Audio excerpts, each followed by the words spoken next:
Vimos que a beta-oxidação dos ácidos graxos leva à produção de moléculas de acetil-CoA. Esse acetil-CoA, se for destinado para a obtenção de energia, ele entra então no ciclo de Krebs e segue então, vai ocorrer a cadeia respiratória para a produção de ATP. Porém, esse acetil-CoA, produzido pela quebra dos ácidos graxos por meio da beta-oxidação, ele pode ter um outro destino. No fígado, ele pode ser usado para produção de corpos cetônicos, num processo conhecido como cetogênese. Esses corpos cetônicos produzidos no fígado, eles vão ser exportados para diferentes tecidos que podem utilizar os corpos cetônicos e eles vão ser degradados, liberando nesse local o acetil-CoA, que também será usado para a obtenção de energia naquele local. Esse processo de cetogênese e a degradação dos corpos cetônicos é conhecido como metabolismo dos corpos cetônicos, que nós vamos iniciar agora e ver como ele é sintetizado. Antes de iniciar o processo de síntese, vamos ver quais são os corpos cetônicos. São corpos cetônicos a acetona, o acetoacetato e o beta-hidroxibutirato. A acetona é um corpo cetônico que é produzido durante a cetogênese, mas ele é produzido em menor proporção e, por ser volátil, ele acaba sendo eliminado do organismo por meio do hálito, no suor, então ele acaba volatilizando. Por outro lado, o acetoacetato e o beta-hidroxibutirato permanecem no organismo e eles vão ser exportados para diferentes tecidos. Então, esses são os corpos cetônicos que vão ser realmente utilizados. Lembrando novamente, o processo de síntese dos corpos cetônicos acontece no fígado. E depois, os corpos cetônicos são exportados para outros tecidos. Observe aqui a estrutura do acetoacetato e beta-hidroxibutirato. São ácidos carboxílicos, eles têm essa função, carboxila, então são ácidos fracos. Os corpos cetônicos são muito importantes, a produção deles durante situações como o jejum. É muito importante isso, ou quando a dieta é pobre em carboidratos. Então, ele vem como um combustível muito importante para ser usado nessas situações. Porém, tem que haver um equilíbrio entre a quantidade de corpos cetônicos que é produzido e aquela que é utilizada nos tecidos. Porque ele não pode sobrar, ficar em excesso no organismo, porque eles são ácidos, embora sejam fracos, são ácidos fracos, que se acumularem, eles podem superar o sistema de tamponamento, causando, por exemplo, situações de acidose metabólica. O processo de síntese dos corpos cetônicos envolve o precursor, que é o acetil-CoA, conforme eu falei no início da aula. Duas moléculas de acetil-CoA vão ser unidas por ação da tiolase.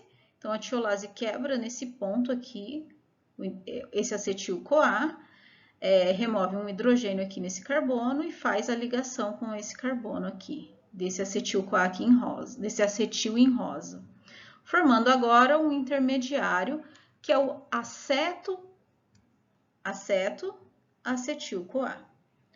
O acetoacetil-CoA agora, ele vai ser ligado a mais uma molécula de acetil. Observe as cores aqui mostradas pelos diferentes acetil. Agora esse acetil em azul aqui. Então, a próxima enzima, ela vai adicionar esse grupo acetil, que está aqui, ó, na molécula, nesse carbono aqui, que tem a dupla ligação com o oxigênio. Então, como ele já está com 4 ligações, tem que desfazer uma das ligações com o oxigênio e liga aqui nesse carbono. Em contrapartida, automaticamente tem que inserir um hidrogênio aqui nesse oxigênio e aqui nesse ponto aqui vai ter a adição de um grupo acetil. Agora, o intermediário metabólico, ele recebe esse nome aqui de beta-hidroxi, né? Beta-hidroxi, beta-metil, glutaril-CoA. Então, esse aqui é o glutaril, né? Então, aqui tem o grupo hidroxi, aqui o grupo metil, todos ligados ao carbono beta. Lembram do carbono beta? 1, 2 e 3, o terceiro carbono é o carbono beta. E esse é o beta-hidroxi, beta-metil-glutaril-CoA, que pode ser chamado comumente de HMG-CoA. O HMG-CoA agora, ele perde esse acetil aqui em preto, então ele sai, uma liase quebra aqui nesse ponto, e o produto formado é o acetoacetato, que já é um corpo cetônico. E o acetoacetato, parte dele é convertido, pode ter dois caminhos possíveis. Vamos aqui para a opção 1.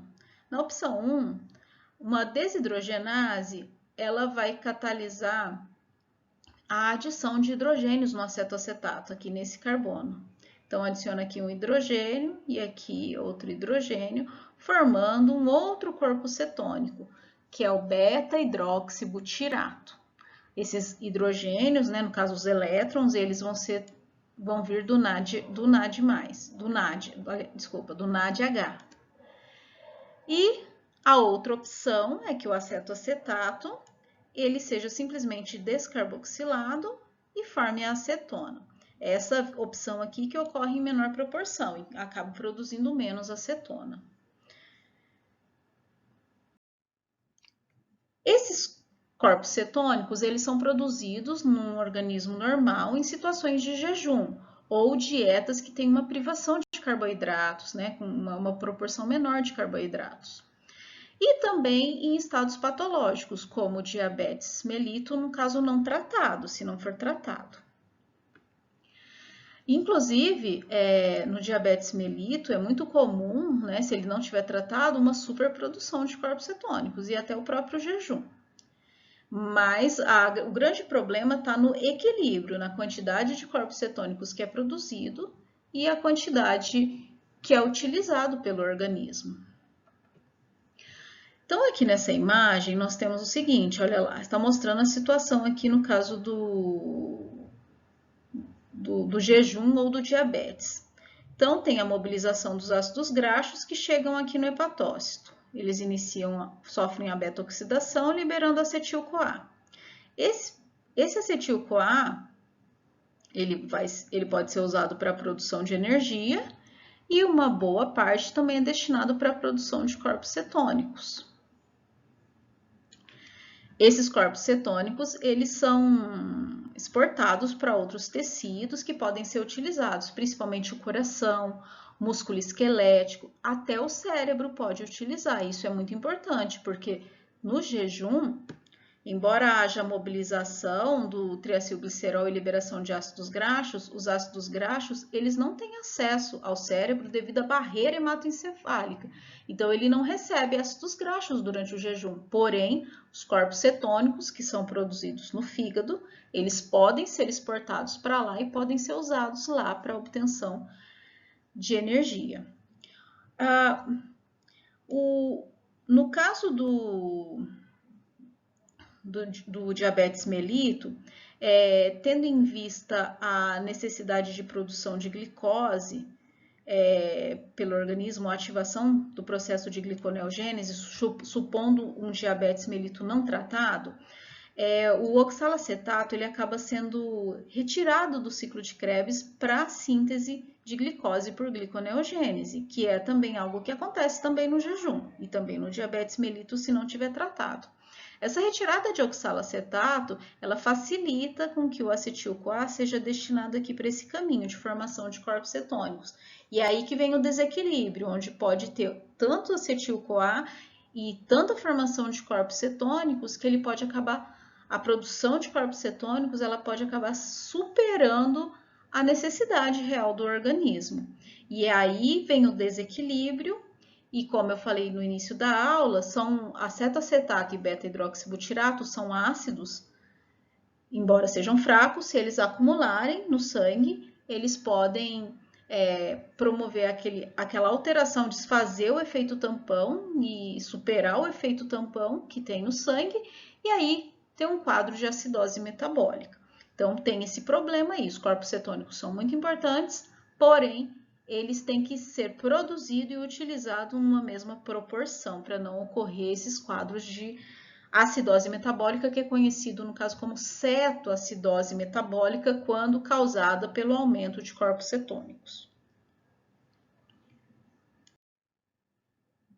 Os corpos cetônicos que foram produzidos, beta-hidroxibutirato e acetoacetato, eles vão para os tecidos e aí você já pode até imaginar como ele vai ser utilizado, né, para obtenção de energia. Então, nos tecidos, se chegar beta-hidroxibutirato, é convertido em acetoacetato.